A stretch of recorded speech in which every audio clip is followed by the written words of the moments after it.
Kampung ini porak-poranda setelah diterjang longsor tebing setinggi 100 meter pada Minggu malam. Banjir bercampur lumpur itu terjadi usai hujan deras dengan intensitas tinggi.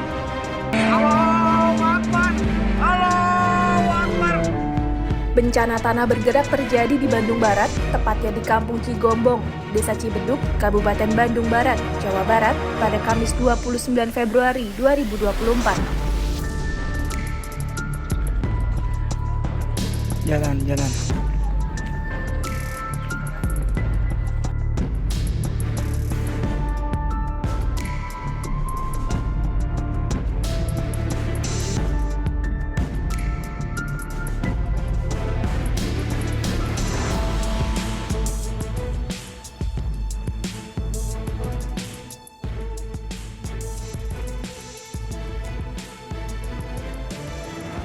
Halo teman-teman, nah tadi kan udah disajiin tuh tentang video dan juga foto-foto mengenai bencana alam yang terjadi di Jawa Barat. Nah itu tuh baru bencana alam yang terjadi di Jawa Barat doang, gimana kalau seluruh Indonesia? Kan sudah banyak nih bencana alam yang terjadi. Jadi kita sebagai mahasiswa atau mahasiswi yang berada di bidang arsitektur tentu saja ingin mengatasi hal tersebut.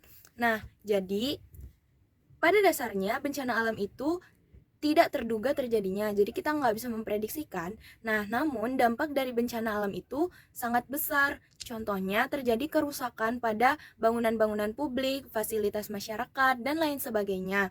Lalu, bagaimana sih peran arsitektur terhadap kerusakan-kerusakan tersebut?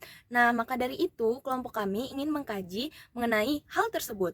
Jadi, kami ingin mengetahui seberapa besar sih peranan arsitektur atau peran khususnya arsitektur berkelanjutan. Nah, kenapa kami mengambil arsitektur berkelanjutan atau sustainable design? Karena arsitektur berkelanjutan ini mengedepankan prinsip-prinsip ramah lingkungan dan juga lingkungan binaan, dan dia tuh melihat dari sudut pandang ekonomi dan fungsionalitas. Nah, maka dari itu kami memilih arsitektur berkelanjutan.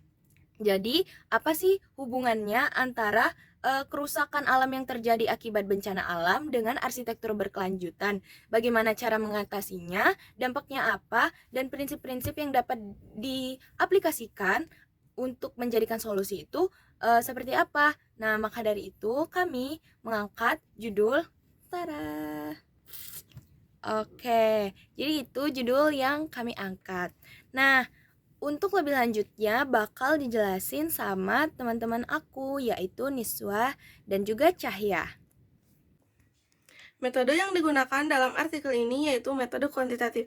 Metode yang dilakukan dengan menyebarkan kuesioner kepada mahasiswa arsitektur dengan 10 pernyataan yang mengandung 3 variabel, yaitu arsitektur berkelanjutan, kerusakan lingkungan, hubungan arsitektur berkelanjutan dengan kerusakan lingkungan. Kemudian, jawabannya berupa sangat tidak setuju, ragu-ragu, setuju, sangat setuju.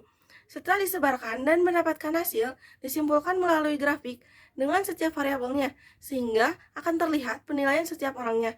Karena metode ini dapat dijadikan acuan bahwa arsitektur berkelanjutan dapat diterapkan dan dijadikan solusi dalam meminimalisir kerusakan bangunan akibat bencana alam. Hasil dari kuesioner ini, kita mengambil satu pernyataan di setiap variabel. Variabel pertama yaitu mengenai arsitektur berkelanjutan dengan pernyataan arsitektur berkelanjutan untuk meminimalkan dampak negatif lingkungan bangunan dengan efisiensi. Hasil dari pernyataan ini terlihat dari grafik bahwa skor tertinggi berada di nomor 4, yaitu setuju, yang artinya orang-orang setuju bahwa arsitektur berkelanjutan dapat meminimalisir dampak kerusakan bangunan akibat kerusakan lingkungan dengan efisiensi. Pada variabel kedua, yaitu kerusakan lingkungan, dengan pernyataan arsitektur berkelanjutan saling berkaitan dengan arsitektur lingkungan dikarenakan dapat membuat bangunan menjadi ramah lingkungan tanggap terhadap bencana alam. Hasil pada variabel 2 ini menunjukkan bahwa skor tertinggi berada di nomor 4, yaitu setuju, yang artinya arsitektur berkelanjutan itu berkaitan dengan arsitektur lingkungan, dikarenakan arsitektur berkelanjutan ini memiliki prinsip ramah lingkungan, yang berarti bahan maupun prosesnya dalam membangun tidak merusak lingkungan. Di sini saya akan melanjutkan penjelasan yang disampaikan oleh teman saya. Pada variabel ketiga yaitu mengenai hubungan arsitektur berkelanjutan dengan kerusakan alam. Arsitektur berkelanjutan dapat berperan sebagai solusi dari kerusakan yang terjadi akibat bencana alam. Terjawab dengan skor yang paling tinggi yaitu nomor 4, yang artinya para responden setuju. Dapat menarik kesimpulan bahwa arsitektur berkelanjutan berperan penting sebagai solusi dari permasalahan kerusakan atas infrastruktur yang terjadi akibat bencana alam tersebut.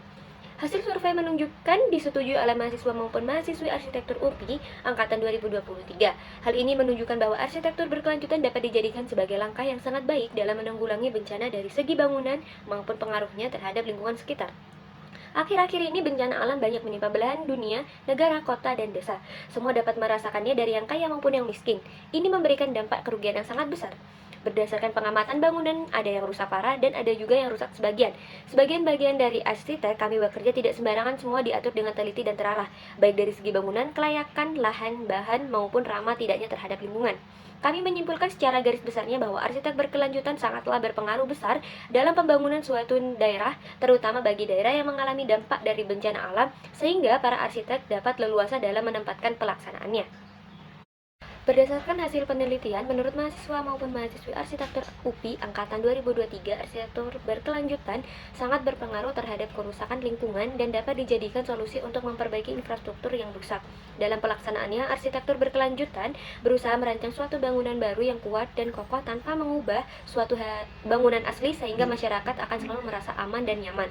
Dengan adanya penelitian ini diharapkan dapat dijadikan sebuah gambaran mengenai solusi terhadap permasalahan yang terjadi, terutama daerah yang rawan akan bencana. Saran dari peneliti, bagi peneliti selanjutnya dapat memperluas jenis metode sehingga lebih mendapatkan banyak sudut pandang.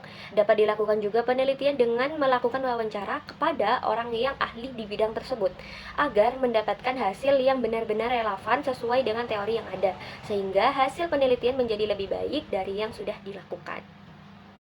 Demikianlah penjelasan yang dapat saya sampaikan. Terima kasih atas perhatiannya.